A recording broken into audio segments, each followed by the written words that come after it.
હું મારી વાતની શરૂઆત કરું એ પહેલા ધોમ ધકતા તાપમાં ખૂબ વિશાળ સંખ્યામાં આપ સૌ પધાર્યા છો. આપ સૌનો ખૂબ હૃદયપૂર્વક આભાર માનું. અમારા પ્રસંગે આવ્યા છો, કોંગ્રેસ પક્ષના ઉમેદવારને સમર્થન કરવા પધાર્યા છો, એટલે પક્ષના એક સૈનિક તરીકે અહીં ઉપસ્થિત આપ સૌનો હૃદયપૂર્વક આભાર પણ માનું છું. કોંગ્રેસ પક્ષના અમારા સાથીઓ, સીડબ્લ્યુસી મેમ્બર આદરણીય ભાઈ શ્રી જગદીશભાઈ, ઇન્ડિયા ગઠબંધનના અમારા સાથી પક્ષના આમ આદમી પાર્ટીના પ્રમુખ ભાઈ ઈસુદાનભાઈ, અમારા સિનિયર સાથી આદરણીય ભાઈ શ્રી સિદ્ધાર્થભાઈ, ભાઈ શ્રી જિગ્નેશભાઈ મેવાણી, ભાઈ શ્રી જાવેદભાઈ પીરઝાદા, અમારા યુવાન સાથી સૌરાષ્ટ્રમાંથી કોંગ્રેસ પક્ષના ધારાસભ્ય ભાઈ શ્રી વિમલભાઈ, હેમંતભાઈ, રાજકોટ શહેર અને સૌરાષ્ટ્રમાંથી ઉપસ્થિત રહેલા મંચ પર વિરાજમાન તમામ મહાનુભાવો, ખૂબ બધા આગેવાનો છે. આમાં મારી બેન ચંદ્રિકાબેન ને ભીખાલાલ ભુદેવ બેઠા છે, ત્યાંથી લઈને ખૂબ બધા આગેવાનો છે, બધા નામ લેતો નથી. મંચ પરના તમામ મહાનુભાવો, ઉપસ્થિત સજ્જનો, દેવીઓ અને સાથીઓ, સામાન્ય રીતે ઉમેદવાર લડવા જતો હોય છે. પરેશભાઈ દાનાણીએ 6 મહિના પહેલા મને કહેલું કે થોડીક સામાજિક જવાબદારીઓ છે, માટે આગામી ચૂંટણીમાં એક અણવર બનીને જેના માટે કહેશો કામ કરીશ, પણ ચૂંટણી લડવાની મારી તૈયારી નથી, કારણ કે સામાજિક જવાબદારી છે. અને અમે પણ કહ્યું હતું કે કઈ વાંધો નહીં, મદદરૂપ થજો. એટલે ઉમેદવાર રાજકોટ લડવા માટે નથી આવ્યા, પણ રાજકોટની અંદરથી એક અવાજ ઉભો થયો કે અમારે ઉમેદવાર જોઈએ તો પરેશ ધાનાણી જોઈએ. રાજકીય આગેવાનોએ કહ્યું, મેં અમારા આદરણીય ભીખુભાઈ વારોતરિયા અને પૂંજાભાઈ વંશને હું રાજકોટ આવ્યો હતો. મેં એમને કહ્યું કે કાર્યકર્તાઓ કઈ વાત કરવા માંગતા હોય તો કોણ ઉમેદવાર અવાજ સાંભળો. એમણે કહ્યું કે ઉમેદવારોમાં 5-6 નામ આવ્યા, પણ એક વાત સર્વસંમતિથી આવી કે અમને જો પરેશ ધાનાણી અહીંથી લડે તો અમારા બધાની સર્વસંમતિ છે. પરેશભાઈએ કહ્યું કે લડવું હોત તો હું આપને પહેલા કે મારે ચૂંટણી નથી લડવી, પણ પછી જ્યારે પરિસ્થિતિ એવી પેદા થઈ અને બહેનો દીકરીઓએ અવાજ ઉઠાવ્યો.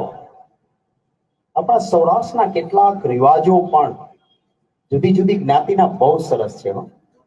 આપણે નમન કરીએ આપણા પૂર્વજોને કે જ્ઞાતિ વચ્ચે એક કુટુંબનો સંબંધ બનાવે એવા વ્યવહારો આપણા પૂર્વજોએ પ્રસ્થાપિત કર્યા. ભલે મેં નથી લગ્ન કર્યા, પણ અમારા સમાજના લગ્નની પ્રથા મને તમને બધાને ખબર છે. બીજે વરરાજો પરણવા જાય, અમારે ત્યાં વરરાજાની તલવાર જાય ને વેલ આવે, અને વેલ ગામમાં આવે તો ગામમાં વેલ ભાઈ થાય, જવતલીઓ ભાઈ થાય, અને મોટા ભાગે પાટીદાર વેલ થાય. આપણા પૂર્વજોના રિવાજો એ જવતલિયા ભાઈ તરીકે પરેશ ધાનાણીએ કહ્યું કે મારી બહેનો જો અંતિમ પગલા માટે વિચાર કરતી હોય તો મારે કહેવું છે કે મારી મુશ્કેલી છે એને બાજુએ મૂકીશ, રાજકોટ ચૂંટણી લડવા માટે આ વિષયનો આભાર માનું. કોઈ પરેશ ધાનાણીનો આભાર એટલા માટે માનું. મેં કહ્યું ને, આપણા રિવાજો બહુ સરસ છે. ચાંદ પૂજવા જાય તો એક પ્રજાપતિ ભાઈના ઘરે જવું પડે તો પ્રજાપતિ સાથે પણ એક આત્મીયતા ઉભી થાય. કચ્છના મહારાવને સિંહાસન પર બેસવું હોય તો એ ત્યાં સુધી સિંહાસન પર ન બેસી શકે જ્યાં સુધી દલિત મહેશ્વરી એના માથા પર તિલક ન કરે, દલિતનો દીકરો તિલક ન કરે ત્યાં સુધી મહારાજા સિંહાસન પર ન બેસે. આ સમાજના તાણાવાણા છે, આ સામાજિક પરિસ્થિતિ છે.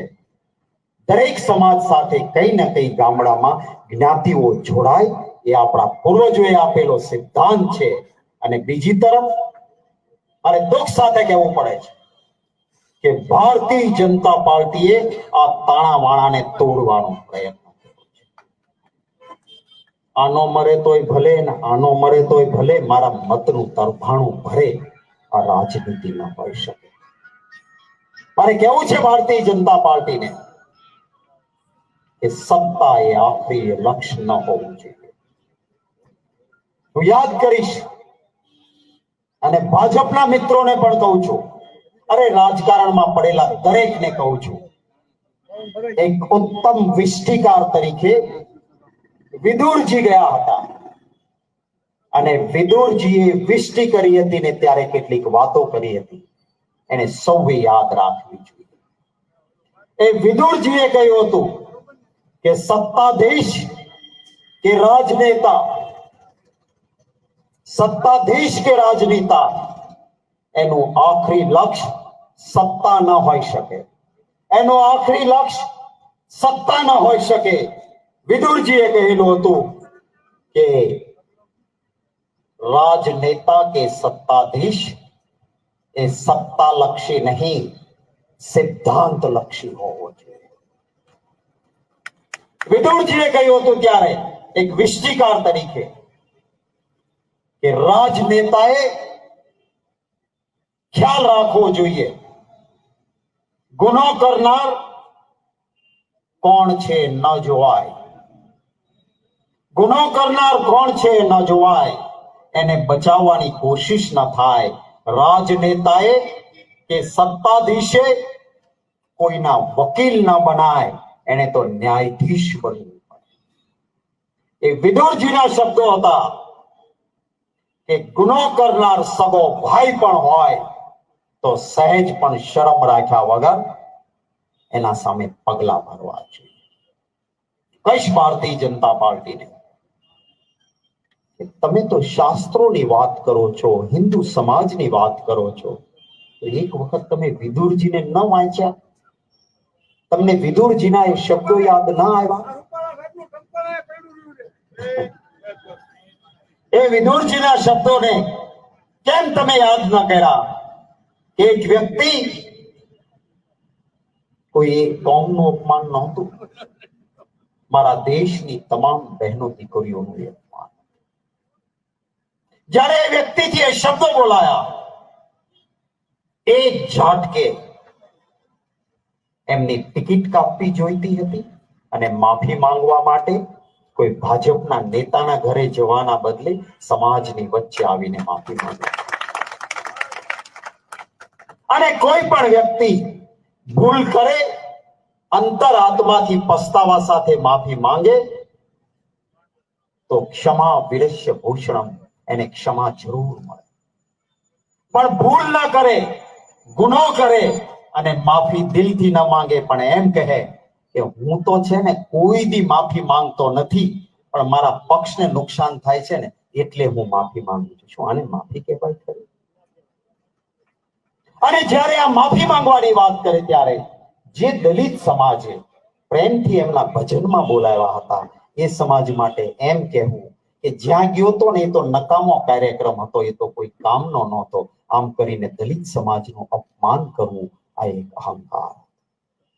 આ લડાઈ યાદ રાખજો, આ કોઈ કોંગ્રેસ ભાજપ વચ્ચેની ચૂંટણી નથી. આ ચૂંટણી કોઈ બે રાજકીય પક્ષ વચ્ચેની નથી. આ ચૂંટણી છે અહંકાર અને સ્વમાનના અધિકારની આ લડાઈ છે. આ કોઈ જ્ઞાતિ વચ્ચેની લડાઈ નથી કે પરેશભાઈ એ લેઉવા પટેલ છે અને રૂપાલા એ કડવા પટેલ છે તો લેઉવા ને કડવા વચ્ચેની લડાઈ ના. આ લેઉવા ને કડવા વચ્ચેની લડાઈ નથી, આ સિદ્ધાંતની લડાઈ છે, આ સન્માનની લડાઈ છે. મારે ભારતીય જનતા પાર્ટીને કહેવું છે કે તમે શા માટે તમે એક સારા શાસક તરીકેની પ્રથા ન પાડી શક્યા? લોકશાહીનો પાયાનો સિદ્ધાંત છે કે લોકોનો આક્રોશ ઉભો થાય, જનતા જનાર્દનનો આક્રોશ કે અવાજ ઉઠે, તો સત્તાધીશે અવાજ સાંભળીને ન્યાય કરવો. રામના નામે મત લેવા તો બહુ સહેલા છે, પણ ભગવાન શ્રી રામે એક આદર્શ રાજ્ય વ્યવસ્થા આપ્યું. રામના નામે તમે રાજકીય રોટલો શેકવા નીકળ્યા છો, તો તમે કેમ એ ન વિચાર્યું કે ભગવાન શ્રી રામ હતા જેમણે એક ગરીબના ઝૂંપડામાંથી અવાજ ઉઠ્યો. એક ગરીબના ઝૂંપડામાંથી અવાજ ઉઠ્યો. સીતા તો સતી માતા હતા. સીતાજીને ઉપર શક કરવાનો કોઈને અધિકાર નહીં, પણ એ ભગવાન શ્રી રામ હતા. એને કહ્યું કે વેશ પલટો કરીને હું ગયો અને એક ગરીબના ઝૂંપડામાંથી અવાજ ઉઠ્યો છે, માટે જેને મેળવવા મેં લંકાને ધ્વંસ કરી સર્વસ્વની લડાઈ લડ્યો, એ જ પણ મારા રાજ્યમાંથી એક ઝૂંપડામાંથી અવાજ ઉઠ્યો, તો એનો ત્યાગ પણ હું કરી શકું છું. આ રામ રાજ્ય. રામના નામે મત માંગનારાને મારે કહેવું છે કે જો ભગવાન રામ આવું ઉત્તમ રાજ્ય કરી શકતા હોય અને ગરીબના ઝૂંપડાનો અવાજ વેશ પલટો કરીને સાંભળે અને એની વાત સ્વીકાર કરે, તો અહીંયા તો હજારોની સંખ્યામાં તમામ જ્ઞાતિ વર્ગ ધર્મની બહેનો દીકરીઓનો અવાજ ઉઠ્યો. કેમ તમે એને કાન ના આપ્યો, એની વાત સ્વીકારી નહીં? તમારો અહંકાર ક્યાં આસમાન? અને આવું જ આંદોલન પાટીદાર સમાજે કર્યું હતું. પાટીદાર બહેનો દીકરીઓને ઘરમાં જઈને પોલીસ મારે, શું આ વ્યાજબી? પાટીદારો તમારા નેતા માટે અંદરથી બોલે કે આ જનરલ ડાયર છે, ત્યાં સુધીનો આક્રોશ પાટીદાર સમાજનો ઉભો થાય, એ તમારો અત્યાચાર નહીં તો શું? જુનાગઢમાં ચાંદની નામની એક કોળી દીકરી ઉપર અત્યાચાર થાય, સમગ્ર કોળી સમાજનો આક્રોશ ઉભો થાય, પણ સત્તાધીશો એનો અવાજ ન સાંભળે. આ કઈ કક્ષાનો અહંકાર? ઉત્તર પ્રદેશમાં એક દલિત દીકરી ઉપર બળાત્કાર થાય, પરિવારને રૂમમાં બંધ કરી દેવામાં આવે, ગરીબ દલિત પરિવારને, અને એ દીકરીની લાશને પરિવારની ગેરહાજરીમાં કેરોસીન છાંટીને સળગાવી દેવા માટે સત્તાધીશો આદેશ કરે. મારે ભારતીય જનતા પાર્ટીને કેવું છે, ક્યાંનો?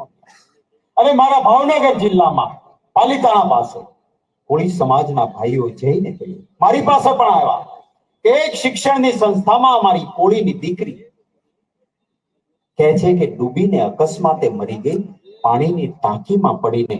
પણ કહે છે કે પાણીની ટાંકી અમે જોઈને જોઈ સાહેબ, કોઈ માણસ ઊભું થઈ જાય તો અહીંયા સુધી પણ પાણી નથી આવતું, એમાં દીકરી ડૂબીને કેવી રીતે મરે? આની તપાસ થવી જોઈએ.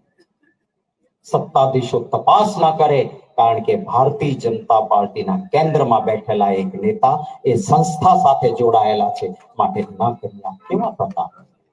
પરિણામે આજે કોળી જ્ઞાતિના ભાઈઓ, એક કોળી જ્ઞાતિના ભાઈઓ પોરબંદર વિસ્તારમાં ઘેર ઘેર ફરીને કહે છે કે આ અમારી દીકરી સાથે થયેલા અત્યાચારના કારણે મત. પરેશભાઈ દાનાણી આપણી વચ્ચે આવી ગયા છે, હું હૃદયપૂર્વક એમનું સ્વાગત કરું છું.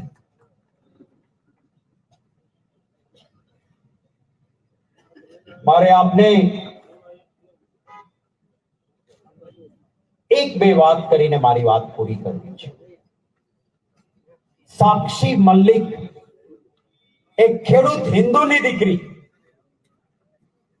કુસ્તીમાં મેડલ લઈને આવે, દુનિયાભરમાં જીતીને આવે, આપણા ભારત દેશનું નામ રોશન કરે, એવી આપણી ખેડૂતની દીકરી સાક્ષી. એ દીકરી એમ કહે કે ભાજપનો સંસદ સભ્ય અમારા ફેડરેશનનો પ્રમુખ છે અને એમણે મારા ચારિત્ર્ય સાથે છેડા કર્યા છે. એટલું જ નહીં, મારી જેવી અનેક દીકરીઓના ચારિત્ર્ય સાથે છેડા કર્યા છે, અને અનેક દીકરીઓ બહાર નીકળે કે સાક્ષીની વાત સાચી છે. આ ભારતીય જનતા પાર્ટીનો બ્રિજભૂષણ એને દીકરીઓ સાથે ચારિત્રહીન માણસે છેડા કર્યા છે, અને છતાં ભાજપના નેતાઓ એની વાત ન સાંભળે. અરે મણિપુરમાં દીકરીઓ ઉપર સામૂહિક બળાત્કાર થાય અને ભારતીય જનતા પાર્ટીના નેતાઓ દુનિયાભરની સંસદમાં એની ચર્ચા થાય, થૂથું થાય, છતાં મણિપુરની બહેનો દીકરીઓ માટે ભારતીય જનતા પાર્ટીના સત્તાધીશો ત્યાં જવાની કોશિશ પણ ના કરે. આ અહંકાર છે. મારે કહેવું છે કે ગુનો એક થાય, બે થાય, ત્રણ થાય, ચાર થાય, પણ ભગવાન શ્રી કૃષ્ણએ પણ કહ્યું હતું કે તારા 100 ગુના થયા છે, બસ કર હવે તારા વધ કરવા સિવાય મારી પાસે ઉપાય. એમ આ ગુનાઓની પરંપરા થઈ છે. ત્યારે હું સલામ કરીશ આપણા ગુજરાતના જાગૃત સજ્જનો, દેવીઓ, યુવા સાથીઓનો. હું મારી એ બહેનો દીકરીઓને નમન કરીશ. કોઈ એક જ્ઞાતિ નહીં, કોઈ એક જ્ઞાતિ નહીં, તમામ જ્ઞાતિનું સમર્થન, તમામ જ્ઞાતિ સાથે મળીને આવી. કારણ કે આ દેશના રાજા રજવાડા કે મહારાજાઓ કોઈ એક જ્ઞાતિ નહોતી. હા, રાજપૂતો કદાચ વધારે હોઈ શકે, પરંતુ રાજપૂતો હતા, કાઠી દરબારો હતા, ક્યાંય નાડોદા રાજપૂતો હતા, ક્યાંય કારડિયા રાજપૂતો હતા, ક્ષત્રિયમાં અનેક જ્ઞાતિઓ, ક્યાંય ઠાકોરાના રજવાડા હતા, અરે ભીલનું પણ રાજ્ય હતું, ક્યાંય બ્રાહ્મણોના રજવાડા પણ હતા, મરાઠાના પણ રજવાડા હતા. આમ અનેક જ્ઞાતિ ધર્મના લોકોએ સત્તા ભોગવી અને સત્તા ભોગવનાર એક પણ વ્યક્તિએ પોતાની બેન દીકરી અંગ્રેજોને નહોતી આપી. દેશની આઝાદી માટે બધા લડ્યા હતા. અરે મા ભૌમની રક્ષા માટે, ગાયોની રક્ષા માટે, બહેનો દીકરીઓની રક્ષા માટે ગામે ગામ પાળિયા થયેલા છે, ગામે ગામ પાળિયા. અને છતાં એમ કહેવાનું કે આ લોકોએ રોટી બેટીનો વ્યવહાર કરીને બહેનો દીકરીઓ આપી હતી. આ એક પ્રકારનો અહંકાર બોલ્યો હતો. અને અહંકાર સામે હજારો લોકો રાજકોટની સરહદ પર એકત્રિત થયા. જે ભેગા થયા હતા એને સલામ એટલા માટે કરું છું કે હજારો ભેગા થયા, પણ કોઈને પાય ભાર પણ નુકસાન ન થાય એની ચિંતા એમણે. ક્યાંય કોઈનું નુકસાન ના કર્યું. અરે એવડા મોટા ખેતરમાં એક ટીટોડીએ 4 ઈંડા મૂકેલા હતા. હજારો ભેગા થયેલા હતા, પણ એ ટીટોડીના ઈંડાને નુકસાન ન થાય એની ચિંતા કરીને ટીટોડીના ઈંડા પણ સલામત રાખ્યા. નમન છે તમને. વાહ વાહ, આ મારું ગુજરાત જેનું મને ગૌરવ છે. એક ટીટોડીના ઈંડાને પણ નુકસાન ન થાય એની ચિંતા કરીને હજારોની સંખ્યામાં ભેગા થઈને પોતાની વાતનો અવાજ ઉભો કર્યો. પરંતુ એમ છતાં શું વધારે શું કરવાનું? એક માણસ જેને ગુનો કર્યો છે એને કહી દેવાનું હતું કે ભાઈ કાલથી તમે ચૂંટણીમાંથી ખસી જાઓ, તમારી બદલે બીજા ચૂંટણી લડશે. શું આ કોઈ મોટી વાત હતી? તમે ગુનો કર્યો છે, પાર્ટી માફી માંગે છે, સમાજની, જનતાની, સમગ્ર ગુજરાતની, દેશની બહેનો દીકરીઓની, કારણ કે આમાં એક જ્ઞાતિનો સવાલ નથી, સમગ્ર દેશનું ગૌરવ હણાયું છે. માફી માંગીએ છીએ અને ઉમેદવાર બદલી આપીએ છીએ. શું આટલું પણ ન થાય? અને આ નહીં કરવા પાછળ એક જ વાત છે, અને એ છે અહંકાર. અને અહંકાર તો જેની સોનાની નગરી હતી ને એનોય નથી ટક્યો. તો ભારતીય જનતા પાર્ટીને મારે કહેવું છે કે તમારો ક્યાંથી ટકશે? એ વિદુરજીએ ત્યારે કહ્યું હતું કે સત્તામાં બેસીને જો ન્યાય નહીં કરો, સત્તામાં બેસીને ગુનો કરનારને છાવરવાનું કામ કરશો તો ભલે તમારા પાસે 100 કૌરવો હોય, તમારા પાસે ધન સંપત્તિ હોય, તમારા પાસે બધું જ હશે, તો પણ એક દિવસ એવો આવશે કે જ્યારે તમારો સર્વનાશ થશે. આજે ભારતીય જનતા પાર્ટી પાસે 82 અબજ 52 કરોડ રૂપિયાનું ધન ભંડોળ ઓફિશિયલ છે. ગેરકાયદેસર હશે તો જુદા. 82 અબજ 52 કરોડ કાગળ ઉપર ઇલેક્ટોરલ બોન્ડ થી ધન સંગ્રહ કરીને ભેગા કરેલા છે. પરંતુ મારે કહેવું છે કે આવા ધન સંગ્રહ સામે લોકોનો પ્રેમ છે ને એ વિજયી થશે. ધનનો વિજય નથી થતો, લોકોના પ્રેમનો વિજય થાય છે. ભાઈ પરેશ ધાનાણી, મેં કહ્યું એમ, આવ્યા નથી, સૌએ બોલાવ્યા છે. એ ચૂંટણી લડવા આવ્યા નથી, ચૂંટણી લડવા આપે બોલાવ્યા છે ત્યારે આવ્યા છે. અને જ્યારે આપના બોલાવ્યા પર આવ્યા છે ત્યારે આપનો પ્રેમ પણ જીતશે, આપના મતો પણ મળશે અને વિજયી પણ બનશે. એ વિજય પરેશ ધાનાણીનો નહીં, આપ સૌની અસ્મિતાનો. રાજકોટ એ સૌરાષ્ટ્રનું હૃદય છે અને આ હૃદય કુંજમાં વિજય થશે. આખા દેશમાં એક સંદેશો જશે કે અહંકારને પ્રેમની ટક્કર તોડી શકે છે. આ પ્રેમની ટક્કર છે. દીકરીઓએ બહેનોએ આવીને એને રાખડી બાંધી છે. આ રાખડી છે એમની રક્ષા કરશે. અને પરેશ ધાનાણી એક એવો યુવાન છે જેને મેં નજીકથી કામ કરતા જોયો છે. સૌનો સ્વીકાર કરીને ચાલનારો વ્યક્તિ છે. એને આપ મદદ કરજો. આપ સૌ ખૂબ બહોળી સંખ્યામાં આટલા તાપમાં પણ લાંબા સમય સુધી બેઠા, આપ સૌને નમન કરું છું. આપ સૌનો આભાર માનું છું. આપ સૌના માટે પણ શુભકામનાઓ પાઠવું છું કે આપ સૌની પણ ખૂબ સરસ પ્રગતિ થાય, ભાઈચારો, એકતા અને પ્રેમ કાયમ ટકી રહે. એ શબ્દો સાથે વિરમું છું. મારા સાથે જરા 3 વખત નારો બોલાવજો. હું કહું જય હિન્દ, આપ કહેશો જય હિન્દ. જય હિન્દ, જય હિન્દ.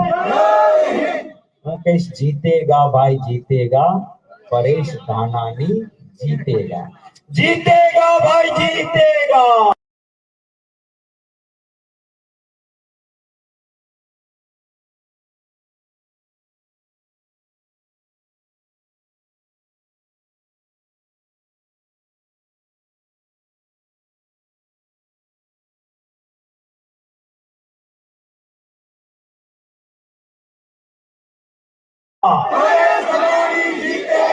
जीतेगा भाई जीतेगा.